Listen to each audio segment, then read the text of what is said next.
Welcome back. Singapore will introduce stricter rules to ensure commercial refrigeration and vehicle air conditioning systems are more environmentally friendly. The measures will kick in from 1st July next year. The National Environment Agency says it's part of efforts to reduce greenhouse gas emissions and achieve net zero emissions by 2050.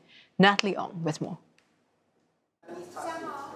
Many cooling systems, such as refrigerators in supermarkets, use gases known as refrigerants to keep temperatures low. Some of them are extremely potent greenhouse gases which trap heat, contributing to global warming. When equipment ages, is damaged or improperly disposed of, these hydrofluorocarbons, or HFCs, can leak into the environment. And their global warming potential can be hundreds or even thousands of times higher than carbon dioxide. That's because they trap more heat than carbon dioxide, measured over 100 years.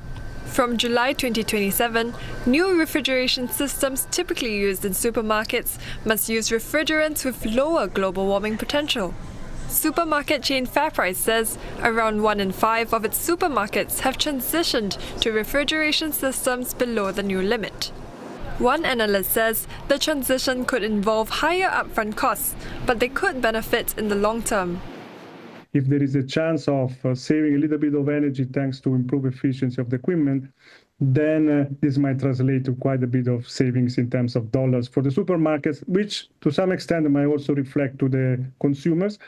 But that is hard to predict at this point in time because supermarket might also face some other costs. But it's not just supermarkets. Passenger cars and light goods vehicles will also have these limits with a longer runway.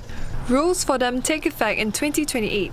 The Singapore Vehicle Traders Association says almost all imported cars already fulfill the criteria, but it believes some smaller firms may be deterred from entering the market.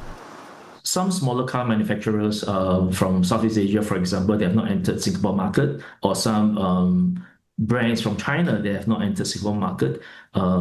Maybe VinFast from Vietnam, some manufacturers from India, or some other brands from China.